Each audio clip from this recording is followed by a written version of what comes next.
যদি কোনো ব্যক্তি একটা ভালো পশু ক্রয় করে আনছে, আনার পরে যেই ব্যক্তির উপরে কোরবানি আবশ্যক, আসার পরে দেখলো কি যে ওই ব্যক্তির যে পশুটা ক্রয় করছে ওটার মধ্যে বড় ধরনের ত্রুটি দেখা যাচ্ছে, এমন ত্রুটি যেটা দিয়ে কোরবানি করা জায়েজ নেই, এমন যদি দেখা যায় তাহলে যিনি যার উপরে কোরবানি আবশ্যক তাকে আবার ক্রয় করে আনতে হবে। অর্থাৎ তিনি আবার ক্রয় করবেন, আবার তাকে অন্য একটা ভালো পশু ক্রয় করে জবাই করতে হবে, কোরবানি দিতে হবে। আর যদি সেই ব্যক্তি গরিব হয় তাহলে তার জন্য ছাড় আছে, অর্থাৎ তিনি ভালো পশু ক্রয় করে আনছেন, পরবর্তীতে ত্রুটিযুক্ত হয়েছে, তাহলে তিনি ইচ্ছা করলে ওই পশু দিয়ে কোরবানি দিতে পারবেন যিনি গরিব ব্যক্তি, যার উপরে কোরবানি আবশ্যক ছিল না। কিন্তু বড় লোক যদি হন তাহলে অবশ্যই তাকে আবার নতুন করে পশু ক্রয় করতে হবে। বয়সের ক্ষেত্রে একটা গুরুত্বপূর্ণ মাসআলা। অনেক সময় আমরা মনে করি বা আমরা ধারণা করি এরকম যে দাঁত না উঠলে মনে হয় বয়স হয় না, এরকম একটা চিন্তা ভাবনা আমাদের মধ্যে আছে। আসলে দাঁত ওঠা শর্ত না, শর্ত হলো কি বয়স হওয়া, শর্ত হলো কি বয়স হওয়া। সেক্ষেত্রে যদি বয়স হওয়ার কারণে যে দাঁতটা উঠে, যদি সেটা নাও উঠে, বয়স যদি হয়ে যায় তাহলেও সেটা দিয়ে কোরবানি করা যায় আছে।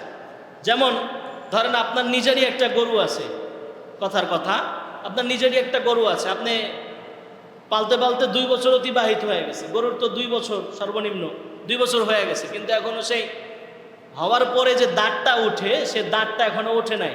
এখন কি এই গরু দিয়ে কোরবানি করা যাবে না? যাবে। কারণ কি? কারণ তার বয়স হয়ে গেছে। যদি 2 বছর পুরে যায়, দাঁত যদি নাও ওঠে, তাহলেও তার কোরবানি কি হয়ে যাবে? সহি হয়ে যাবে। তবে খেয়াল রাখতে হবে যে আসলেই এটার বয়স হয়েছে কিনা। হ্যাঁ, এখন আপনি বাজারে গিয়েছেন গরু কিনতে, তো গরু কিনতে যাওয়ার পরে যিনি বিক্রেতা তিনি বলতেছেন যে আমার গরুর বয়স হয়ে গেছে 2 বছর, 2 বছর বয়স হয়ে গেছে, এবং গরুটা দেখলেও বা ছাগলটা দেখলেও মনে হচ্ছে যে না, এর যে বয়স, ছাগলের ক্ষেত্রে 1 বছর আর গরুর ক্ষেত্রে 2 বছর বয়স হয়ে গেছে। গরুটা দেখতে বা ছাগলটা দেখতে মনে হচ্ছে, পশুটা দেখলে মনে হচ্ছে যে বয়স হয়ে গেছে, এবং বিক্রেতাও শিওর দিচ্ছেন যে না অবশ্যই এটার বয়স হয়ে গেছে। এমনটা যদি হয়, এক্ষেত্রে বিক্রেতার যে মত সেটা ধর্তব্য হবে, অর্থাৎ বিক্রেতা যে কথাটি বলতেছেন সেটা ধর্তব্য হবে। কারণ আমরা তো জানি না, আমাদের তো জানার সুযোগ নাই যে কতদিন হয়েছে কি নাই। তো কোনো বিক্রেতা যদি বলেন যে না শিওর দিচ্ছে আপনাকে যে এটার বয়স হয়ে গেছে, এবং আপনারও দেখতে মনে হচ্ছে যে না আর 2-4 জন দেখে মনে হচ্ছে যে এটা বয়স হয়ে গেছে, তাহলে এটা যথেষ্ট হয়ে যাবে, অর্থাৎ এটা দ্বারা কোরবানি করা যাবে। বিক্রেতা বলতেছেন 2 বছর হয়ে গেছে বয়স গরুর ক্ষেত্রে, আর ছাগলের ক্ষেত্রে বলতেছেন যে 1 বছর হয়ে গেছে, এবং দেখেও মনে হচ্ছে যে না এটা 1 বছর বা 2 বছর হয়ে গেছে, কিন্তু এটা এখন সে যে দাগটা ওঠা দরকার সেটা উঠে নাই। এটা এরকম যদি হয় তাহলে বিক্রেতার কথা ধর্তব্য হবে, এবং ধরে নিতে হবে যে ওইটা দিয়ে কোরবানি করা জায়েজ রয়েছে। তবে অনেক ক্ষেত্রে আমরা শিওর হওয়ার জন্য এটা করি, এটা অন্যায়ের কিছু না বা দোষের কিছু না। যদি কোনো পশু একেবারে রুগ্ন হয়, দুর্বল হয়, তাহলে সেই পশু দিয়ে কোরবানি করা জায়েজ হবে কিনা। দেখুন, যদি কোনো পশু এতটাই দুর্বল হয়, এতটাই জিনিসশূন্য হয়ে গেছে যে পশুরা, ধরেন বাড়ি থেকে আমরা জবেহের একটা জায়গা নিয়ে যাব, আমরা তো সাধারণত বাড়িতে জবাই করি, অনেক জায়গায় এরকম আছে যে এক জায়গা থেকে আরেক জায়গা নিয়ে নির্দিষ্ট একটা জায়গায় জবাই করা হয়। তো এরকমটা যদি হয় যে বাড়ি থেকে নিয়ে যাচ্ছি কিন্তু সে হেঁটে যাবে, সেই সক্ষমতা তার মধ্যে নাই, মানে সে শক্তি তার মধ্যে নেই, এমন একটা পরিস্থিতি যদি হয়, তাহলে বুঝতে হবে যে আসলে এটা অনেক দুর্বল, তাহলে এই পশু দ্বারা কোরবানি করা যাবে না। যেই পশুটা জবেহের স্থান পর্যন্ত হেঁটে যেতে সক্ষম না, এরকম পশু কোরবানি করা জায়েজ হবে না, এরকম পশু দিয়ে কোরবানি চলবে না। তাহলে কোরবানি করতে হবে সুস্থ পশু, সুস্থ পশু দিয়ে কোরবানি আদায় করতে হবে। এখন আসুন জানি যে কোনো পশু যদি দাঁত না থাকে, অর্থাৎ দাঁত ভেঙে গেছে অথবা দাঁতের কোনো ধরনের সমস্যা হয়েছে, তাহলে এই পশুর ক্ষেত্রে আমাদের কি করণীয়। যদি এমন কোনো পশু হয় যেই পশুর দাঁত নেই অথবা এমনভাবে ভেঙে গিয়েছে, অর্থাৎ বোঝা যাচ্ছে যে অধিকাংশ দাঁতই তার ভেঙে গিয়েছে, সে খাবার যে খাবে সেই খাবারগুলো চাবিয়ে খেতে পারে না, তার সামনে যে খাবারগুলো দেওয়া হচ্ছে এই খাবারগুলো যদি সে চাবিয়ে খেতে সক্ষম না হয়, তাহলে বোঝা যাবে যে এই পশুটা কোরবানির জন্য উপযুক্ত নয়। তবে যদি হ্যাঁ 2-4টা দাঁত ভেঙে গেছে, কষ্টমষ্ট করে হলো যে চাবিয়ে খেতে পারে, সমস্যা হয় না, তাহলে ওই পশু দ্বারা কোরবানি করা জায়েজ রয়েছে। কিন্তু যদি এমন পশু হয় যেটার দাঁত একেবারেই ভেঙে গিয়েছে, অথবা অল্প কিছু দু চারটা আছে কিন্তু সে চাবিয়ে খেতে পারে না, অর্থাৎ খাবারটা ঠিকমতো খেতে সক্ষম নয়, তাহলে এই পশু দিয়েও কোরবানি করা জায়েজ হবে না। এবারে শুন, যে সমস্ত পশুর শিং ভেঙে গেছে বা ফেটে গেছে সে সমস্ত পশুর ক্ষেত্রে কি হুকুম? যদি এমন হয় যে কোনো একটা পশুর শিং গোড়া থেকেও ভেঙে গেছে, অনেক ক্ষেত্রে দেখবেন ওরকম রাগী গরু থাকে, যে রাগী গরুগুলো অনেক ক্ষেত্রে এরকম মাটির মধ্যে বা বিভিন্ন জায়গায় গোতাগতি করে, একটা পর্যায়ে দেখা যায় যে তাদের যে শিংয়ের গোড়া এখান থেকে উপড়ে গেছে, ভেঙে গেছে। তো এই শিংয়ের গোড়া যদি ভেঙে যায় আর এমনভাবে ভাঙছে যে এটা ভাঙার কারণে বোঝা যাচ্ছে যে তার ব্রেনে আঘাতপ্রাপ্ত হয়েছে, অর্থাৎ তার শিংয়ের গোড়াটা এমনভাবে ভাঙছে বোঝা যাচ্ছে যে সে এই শিংয়ের গোড়া বা শিং ভেঙে যাওয়ার কারণে তার মস্তিষ্কে আঘাতপ্রাপ্ত হয়েছে, তাহলে এই পশু দ্বারা কোরবানি জায়েজ নেই। অর্থাৎ শিং এমনভাবে ভেঙে গেছে যে আসলে এই শিং ভাঙাটা তার মধ্যে একটা বড় ধরনের ত্রুটি দেখা দিচ্ছে, তাহলে এটা দ্বারা কোরবানি করা জায়েজ নেই। তবে হ্যাঁ, যদি শিংটা এরকম হয় যে অর্ধেক শিং কিংবা অর্ধেক শিং কিছুটা ফেটে গেছে অথবা ভেঙে গেছে, হ্যাঁ, অথবা এমন যদি হয় যে শিংই ওঠে নাই, তাহলেও কোরবানি সহি আছে। অর্থাৎ কোনো পশুর এমন হতে পারে শিং ওঠেই নাই, জন্মগতভাবেই তার শিং নাই, এটা ত্রুটি না, এটা কোনো ত্রুটির মধ্যে অন্তর্ভুক্ত হবে না। শিংই নাই, হতে পারে এরকম পশু যেটা শিং ওঠে না, অনেক গরুই তো আছে যেগুলো শিং ওঠে না, এটা কোনো ত্রুটি না। কিন্তু শিং ওঠার পরে যদি সরাসরি একবারে ভেঙে যায় তাহলে সমস্যা। কিন্তু শিং ওঠার পরে হালকা ভাঙছে, ধরেন আধা আধি ভেঙে গেছে বা এর থেকে একটু কম ভাঙছে, মোটামুটি তেমন কোনো ক্ষতিগ্রস্ত হয় নাই, তাহলে সেই পশু দ্বারাও কোরবানি করা জায়েজ আছে। কিন্তু একেবারে ভেঙে গেলে, গোড়া থেকে ভেঙে গেছে এবং সেটা আঘাতপ্রাপ্ত হয়েছে মস্তিষ্কে, তাহলে এই পশু দ্বারা কোরবানি করা সহি হবে না। ঠিক তদ্রুপভাবে কোনো পশুর যদি কান কেটে যায় অথবা লেজ কেটে যায়, তাহলে তার হুকুম কি? অর্থাৎ কোনো কারণে কান কেটে গেছে অথবা ছিদ্র হয়ে গেছে, তাহলে এই পশু দ্বারা কোরবানি করা যাবে কিনা?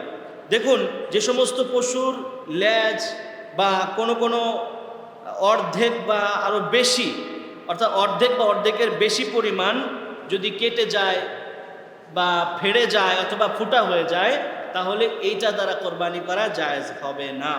হ্যাঁ, যদি অর্ধেকের কম হয়, অর্থাৎ অর্ধেক না, অর্ধেকের একটু কম কেটে গিয়েছে, অর্ধেকের একটু কম লেজ অথবা কান যদি অর্ধেকের কম কাটে, তাহলে সেটা দ্বারা জায়েজ হবে। কিন্তু অর্ধেকও যদি হয়ে যায়, তাহলেও এই লেজ কাটা অথবা কান কাটা এটা দিয়ে কোরবানি করা কি হবে না? জায়েজ হবে না। এ ব্যাপারে রাসূল করিম সাল্লাল্লাহু আলাইহি ওয়াসাল্লাম আলী রাদিয়াল্লাহু তাআলা কে আদেশ করেছিলেন যে, তিনি বলছেন যে আমরা যেন পশুর চোখ কান এগুলো ভালো করে দেখে নিই, কান কাটা অথবা কান ছেঁড়া বা কানের কোনো গোল ধরনের ছিদ্র থাকে এরকম পশু দিয়ে কোরবানি না করি, এটা আল্লাহ রাসূল নির্দেশ করেছেন। সুতরাং এই জাতীয় ত্রুটিপূর্ণ যেগুলো আছে এগুলো দিয়ে আমরা কোরবানি করব না। অনেক ক্ষেত্রে বাজারে গিয়ে এমন পশু দেখবেন যে পশুগুলো পাওটা ক্ষতিগ্রস্ত হয়েছে, কিন্তু ওটা অনেক সময় দেখা গেছে যে এমন সিস্টেম করে বুঝতে পারবেন না আপনারা।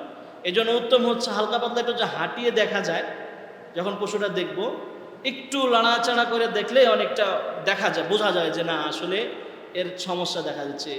ওটা আমাদেরকে একটু যাচাই বাছাই করে নিতে হবে।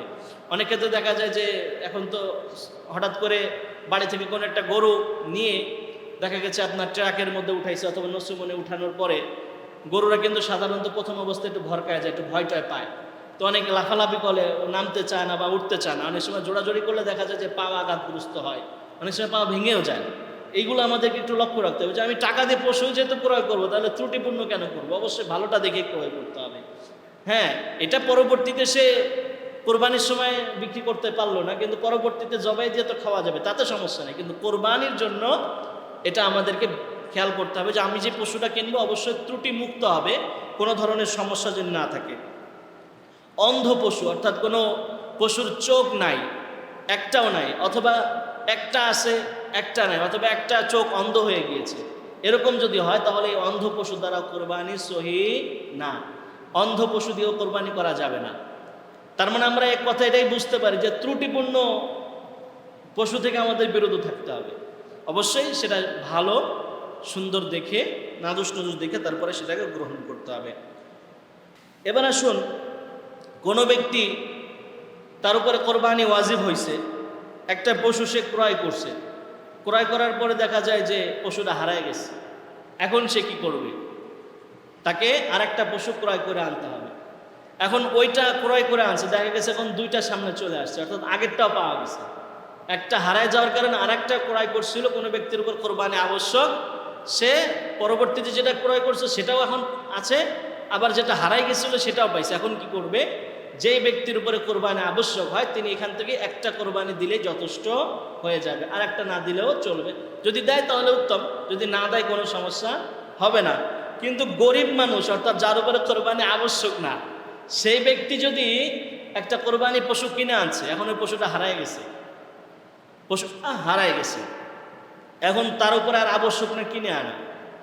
কিন্তু যদি সে ব্যক্তি কিনে আনে, প্রথমে তো তার উপর আবশ্যক ছিল না, হারায় গেছে, আবার একটা কিনছে, এখন দুইটা কিনে আনছে, একটা হারায় গেছে মনে করেন, তো দুইটা যখন কিনে আনছে, দ্বিতীয়টা প্রথমটা আবার পাইছে, তার মানে দুইটা হয়ে গেল। এই গরিব ব্যক্তির জন্য দুটোটা দেওয়া আবশ্যক। বলে এটা কেমন জানি হয়ে গেল না, বড় লোক ছাড় পাইতেছে, গরিব ছাড় পাবে না। বিষয়টা হচ্ছে একজন গরিব মানুষ বা যার উপরে নেশাব আসে নাই, সে তো কোরবানি দেওয়ার তার উপরে আবশ্যক না, সে নিজের উপর আবশ্যক করে নিছে, এই জন্য সে একটা গরু কিনে আনছে, এখন বা গরু বা ছাগল যেটাই হোক, একটা পশু কিনে আনছে। এখন সে পশুটা হারায় গেছে, আবার সে একটা কিনে আনলো, তার ওই সময় কিনা আবশ্যক না, কিন্তু সে আবার কিনছে, এখন দ্বিতীয়টাও তার উপর আবশ্যক হয়ে গেছে। এখন দুইটা যেহেতু পাইছে, এখন দুইটা তাকে দিতে হবে। কিন্তু বড় লোকের ক্ষেত্রে একটা আবশ্যক ছিল, একটা দিলেও হয়ে যাবে। সুতরাং সে যদি দ্বিতীয়টা আবার ফিরেও পায়, তারপরেও তাকে একটা দিলেও চলবে। যদি দুইটা দিতে চায় সে দিতে পারে, কোনো সমস্যা নাই। গর্ভবতী পশু, আমাদের সমাজে একটা প্রচলন আছে, আমরা জানি, বিশেষ করে যদি কোনো জিয়াফত হয় অথবা কারো খাবার দাবার হয়, ওইখানে যদি কোনোভাবে কোনো গর্ভবতী পশু পড়ে যায়, অর্থাৎ গর্ভবতী পশু জবাই করছে, তা আমরা প্রত্যেকেই মনে করি যে মনে হয় এটার গোশত খাওয়া জায়েজ না। এরকম একটা চিন্তা ভাবনা, মন মানসিকতা আমাদের মধ্যে আসে। আমরা অনেক মানুষ এটা খাইতে চাই না, এবং মনে করি খাই না এই জন্য যে মনে করি এটা খাওয়া জায়েজ নাই। আসলে বিষয়টা সঠিক নয়। যদি পশু গর্ভবতীও থাকে, তাহলেও সেটা যদি জবাই করা হয়, কোরবানি দেওয়া হয়, সেই পশুর গোশত খাওয়াও জায়েজ আছে। বোঝা গেছে? শুধু কোরবানি না, এমনি সময়ও যদি দেখেন, অনেক সময় অনেকে গরু বিক্রি করতেই হবে এরকম চিন্তা ভাবনা নিয়ে আসে। সে গাব আছে কি আছে না, সে বুঝতে পারতেছে যে গাব আছে, কিন্তু মানুষকে এসে বলছে গাব নাই। এরকম হয়, কিন্তু মিথ্যা কথা বলে বিক্রি করে। আবার অনেক ক্ষেত্রে এরকমও হয় যে অনেক দিন ধরে চেষ্টা করতেছে, বুঝতে পারে নাই যে গাব হয়েছে, কিন্তু সে বুঝে উঠতে পারে নাই, কিন্তু এসে বিক্রি করে দিছে, বলছে যে গাব নাই ভাই, অনেক চেষ্টা করছে, গাব নাই। কিন্তু পরে দেখা গেল কি যে জবাই করছেন, দেখছে গাব। এরকম হতে পারে না? সম্ভাবনা আছে। তো এরকম যদি হয়ে যায়, কোরবানি হয়ে যাবে, কোনো সমস্যা নেই। অর্থাৎ গর্ভবতী পশু কোরবানি দিলে কোরবানি সহি হয়ে যাবে। তবে যদি যেই পশুটা ভিতরে আছে, যদি সেটা বাঁচার উপযুক্ত হয় তো বাঁচবে, না হলে সেটাকে জবাই করে দিতে হবে। জবাই করে দিয়ে ওই গোস্তটাও যদি কেউ খেতে চায়, সেটাও জায়েজ আছে। সাধারণত খায় না, যেহেতু একবারে ছোট বাচ্চা, ওটা আসলে কোনো গোস্ত ওরকম মজাও হয় না বা এরকম ভালোও লাগে না, জন্য সাধারণত মানুষ খায় না। কিন্তু কেউ যদি খেতে চায়, হারাম না, সেটা কি আছে? জায়েজ আছে। মাসআলা জেনে রাখা দরকার, কোন সময় কোনটা সম্মুখীন হয়ে বলা যায় না, তাই না? সম্মানিত হাজরিন, বন্ধা পশু, বন্ধা বাচ্চা কাচ্চা হয় না, এরকম গরু আছে অনেক। এরকম যদি বন্ধা পশু থেকে থাকে, তাহলে ওই বন্ধা পশু দিয়েও কোরবানি জায়েজ আছে। বন্ধা পশুদের কোরবানি নিষিদ্ধ এরকম নয়। বন্ধা পশু অর্থাৎ যার কোনো বাচ্চা কাচ্চা হয় না, বাছুর টাছুর হয় না, এরকম পশু দিয়েও কোরবানি করা জায়েজ রয়েছে। এবার আসুন, পশু জবাই করবেন কে? পশু জবাই করার উত্তম পদ্ধতি কি? পশু জবাইয়ের ক্ষেত্রে যার কোরবানি, যিনি কোরবানি দিচ্ছেন, তার জন্য তার কোরবানির পশুটা জবাই করাটা হচ্ছে সর্বোত্তম। ভালোভাবে খেয়াল করেন, যিনি পশু কোরবানি করছেন, ওনার জন্যই সর্বোত্তম হলো তিনি নিজে হাতে নিজের পশুটাকে আল্লাহর নামে কোরবানি করবেন। এটা হচ্ছে সর্বোত্তম। এক্ষেত্রে হুজুর হওয়া কোনো শর্ত নয়, হুজুর হওয়া কোনো শর্ত নয়। আমরা অনেক ক্ষেত্রে মনে করি যে আমাদের পশুটা হুজুরকে দিয়েই কোরবানি দিতে হবে, বিষয়টা আসলে সঠিক নয়। ভালো করে খেয়াল রাখবেন, আমি আমার পশুর জবাই করার জন্য আমি সবচেয়ে উপযুক্ত ব্যক্তি, আমি আমার পশুকে কোরবানি করব, এটাই হচ্ছে উত্তম। রাসূল করিম সাল্লাল্লাহু আলাইহি ওয়াসাল্লাম নিজের পশু নিজে কোরবানি করতেন, সাহাবায়ে কেরামরা নিজেদের পশুরা নিজেরাই কোরবানি করতেন। সুতরাং আমি যদি সামর্থ্যবান, আমি যদি পারদর্শী হই, তাহলে আমি আমার নিজের পশু নিজে কোরবানি করব, এটা হবে উত্তম, চাই আমি কোনো হুজুর ব্যক্তি হই বা না হই। এক্ষেত্রে একটা দোয়া আছে, বড় দোয়া, কোরআনের মধ্যে বর্ণিত আছে, ইন্না সলাতি ওয়া নুসুকি ওয়া মাহইয়ায়া ওয়া মামাতি লিল্লাহি রাব্বিল আলামিন লা শারীকা লাহু ওয়া বিযালিকা উমিরতু। হাদিসের মধ্যে আছে ওয়া আনা মিনাল মুসলিমিন আল্লাহুম্মা মিনকা ওয়া লাকা বিসমিল্লাহি আল্লাহু আকবার। যদি এই পূর্ণ দোয়াটা নাও পারেন কোনো সমস্যা নেই, শুধুমাত্র বিসমিল্লাহি আল্লাহু আকবার বললেও সহিহ হয়ে যাবে। তার মানে আমরা চেষ্টা করব নিজের পশুটা নিজে কোরবানি করার জন্য। পারা যাবে না ইনশাআল্লাহ? আহামরি কিছু না তো, 4টা রগের 3টা রগ কেটে ফেললে কোরবানি হয়ে যাবে। এটা তো আপনারা ছোটকাল থেকে দেখে আসতেছেন। সুতরাং নিজেরটা নিজে করাটা উত্তম। যদি একান্ত না পারেন, সেক্ষেত্রে কোনো আলেম ওলামাকে দিয়ে, যারা এ ব্যাপারে পারদর্শী অথবা যারা এই কাজটা করে থাকে, তাদের দিয়ে করাতে পারেন, কিন্তু নিজেরটা নিজে করা উত্তম হবে। আর দোয়ার ক্ষেত্রে শুধুমাত্র বিসমিল্লাহি আল্লাহু আকবার বললেও হবে, অথবা পুরোটা যদি আপনি শিখে নিতে পারেন তাহলে আলহামদুলিল্লাহ আরও ভালো হবে।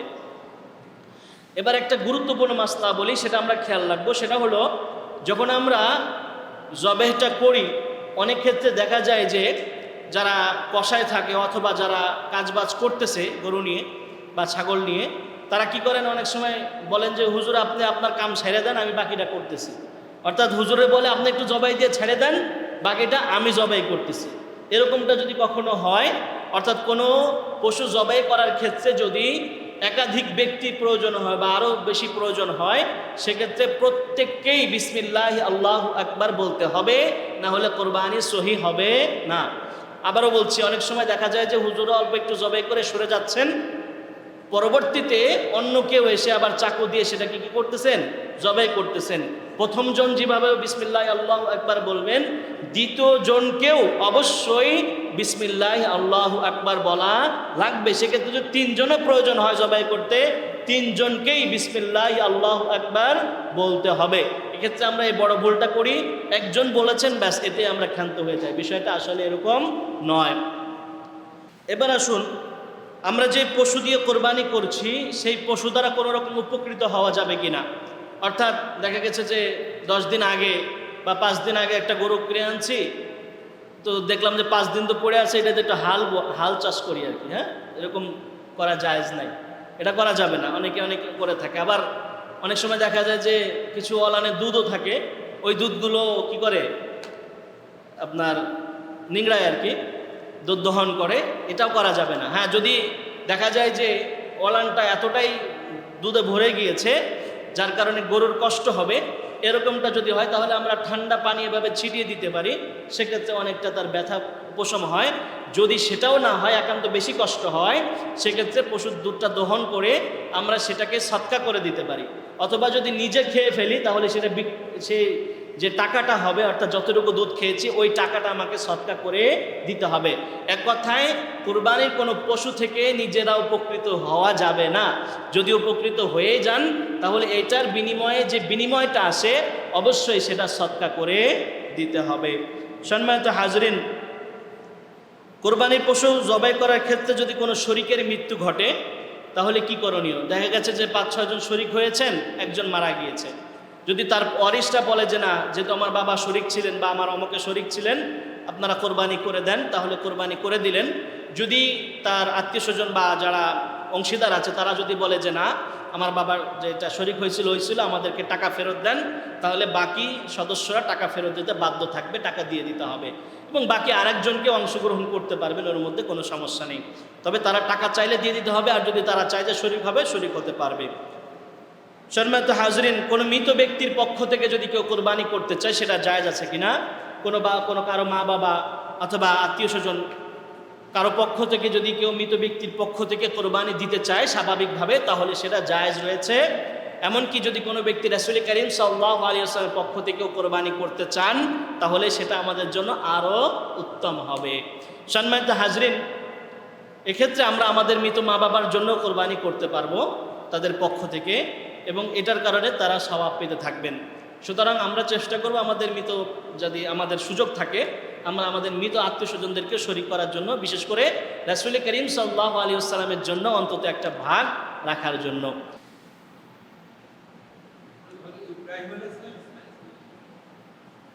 জি, যে কোনো মৃত ব্যক্তির জন্য আমরা রাখতে পারবো, যে কোনো, যার জন্য হোক সম্ভব, সমস্যা নেই। যে কোনো মৃত ব্যক্তির জন্য কোরবানি করতে পারবো এবং ওই গোশতগুলো সবাই খেতে পারবো। যদি ওসিয়ত করে গিয়ে থাকে যে আমি মারা যাচ্ছি বাবা, আমার জন্য একটা কোরবানি করে দিও, তাহলে এটা ওসিয়ত হয়ে যাবে। এই ওসিয়ত যদি কোনো মা বাবা করে গিয়ে থাকেন এবং এটা যদি মা বাবার পক্ষ থেকে দেওয়া হয়, তাহলে ওই গোশতগুলো আমরা খেতে পারবো না, ওটা সদকা করে দিতে হবে গরিব দুঃখীদের মাঝে। এবার আসুন যে কোরবানির গোশত জমিয়ে রাখা যাবে কিনা। দেখুন, কোরবানি তো আমরা দিচ্ছি মূলত কয়েকটা উদ্দেশ্যের মধ্যে অন্যতম হল আল্লাহ তাআলার সন্তুষ্টির জন্য। সেক্ষেত্রে আমরা আমাদের যে কোরবানির পশুর গোশত রয়েছে সেটা আমরা যেভাবে খাবো, আমরা যেভাবে গ্রহণ করব, ঠিক তদ্রুপভাবে আমাদের আত্মীয় স্বজন, পাড়া প্রতিবেশী যারা আছে তাদেরকেও দিব, এবং যারা এতিম, অসহায়, দরিদ্র আছে তাদেরকেও আমরা দিব। অর্থাৎ শুধুমাত্র নিজেরাই খাবো এমন নয়, অথবা নিজেদের ফ্রিজটাই লোড করে রাখবো এমন নয়, বরং নিজেরাও যেভাবে খাবো আমাদের আত্মীয় স্বজনদেরকেও দিব। আবার আমাদের যে সমস্ত এতিম, অসহায়, দরিদ্র ব্যক্তি আছে তাদের জন্য আমরা গোশত প্রেরণ করব। সম্মানিত হাজরিন, গোশত বন্টনের ক্ষেত্রে যে ভুলটা আমরা অনেক সময় করে থাকি, বিশেষ করে শরিকানা, যে গোশত বন্টন করতে গেলে অনেক সময় অনুমান করে গোশত বন্টন করি, যেটা সম্পূর্ণ নাজায়েজ পদ্ধতি। যদি আমরা শরিক হই তাহলে অবশ্যই আমাদেরকে গোশত পরিমাপ করে করে পাল্লায় ওজন দিয়ে দিয়ে তারপরে এটাকে কি করতে হবে, পরিমাপ করতে হবে। এক্ষেত্রে আলাদা আলাদা করে ভাগ করে করে আমরা পরবর্তীতে মিশিয়ে নিতে পারি। অর্থাৎ আমরা যদি শরিকানায় গোশত কোরবানি করে থাকি, গরু কোরবানি করি বা যেটাই করি, সেটা অবশ্যই আমাদেরকে পরিমাপ করে ওজন করতে হবে। আন্তাজে বা অনুমান ভিত্তিক করার কোনো সুযোগ নাই। অনেক ক্ষেত্রে আমরা কোরবানির পরে গিয়ে গোশত, চর্বি এগুলো বিক্রি করে দেই। এগুলো বিক্রি করা জায়েজ নেই। তবে যদি কোনো ব্যক্তি বিক্রি করে দেন তাহলে ওই বিক্রিলব্ধ টাকাটা আপনি ব্যবহার করতে পারবেন না। ওইটা অবশ্যই এতিম, অসহায়, গরিব দুঃখীদের মাঝে বিলি করে দিতে হবে। অর্থাৎ এই যে চর্বিটা, হাড্ডিটা, এটা কিন্তু আপনি খেতে পারতেন, কিন্তু আপনি খান নাই, বিক্রি করে দিচ্ছেন। যদি বিক্রি করে দেন তাহলে ওই বিক্রির টাকাটা আপনি ব্যবহার করতে পারবেন না, অবশ্যই এতিম মিসকিনকে দিয়ে দিতে হবে। ঠিক তদ্রুপভাবে চামড়ার বিধানও একই। চামড়াটা যদি আপনি নিজে ব্যবহার করতে পারেন, কোনো কাজে লাগাতে পারেন, বা এখন তো খাওয়াও যায়, অনেক পদ্ধতি বের হয়েছে, যদি খাইতে পারেন খান, কোনো সমস্যা নেই। কিন্তু যদি এটাকে বিক্রি করেন তাহলে অবশ্যই বিক্রিলব্ধ টাকাটা আপনি কোনোভাবেই ব্যবহার করতে পারবেন না। এটা অবশ্যই কোনো এতিম, অসহায়, দরিদ্র মিসকিনদের মাঝে বন্টন করে দিতে হবে, অথবা কোনো এতিমখানায় দিয়ে দিতে পারেন, কোনো সমস্যা নেই। সম্মানিত হাজরিন, এবার আসুন আমরা যে জবাই করার যে অস্ত্রটা ব্যবহার করি, অর্থাৎ যেটা ছুরি বলি বা চাকু, এই চাকু বা ছুরিটা আমার সময় বোতা থাকে, বোতা মানে ধার ঠিক মতো দেওয়া হয় না, এটা করা যাবে না, এটা অন্যায়। অবশ্যই পশু কোরবানি করার ক্ষেত্রে আমি যেই ছুরিটা ব্যবহার করছি এই ছুরিটা অবশ্যই ধারালো হতে হবে। অনেক ক্ষেত্রে এরকম হয় যে হুজুরদের দিয়ে জবাই করতে থাকি, দেখা গেছে হুজুরা 3, 4, 5টা দেওয়ার পর এটা ধার থাকে না। এজন্য নিজেদের অস্ত্র তৈরি করা দরকার। তো নিজেরা ছুরি তৈরি করব যাতে করে নিজেদের পশুটা নিজেরা ধারালো ছুরি দিয়ে জবাই করতে পারি। যেই পশুটাকে জবাই করছি তার যাতে করে কোনো ধরনের কষ্ট অনুভূতি না হয় সেদিকে আমাদের কি করতে হবে, লক্ষ্য রাখতে হবে। আমাদের ছুরিটাকে ভালোভাবে ধার দিয়ে নিতে হবে।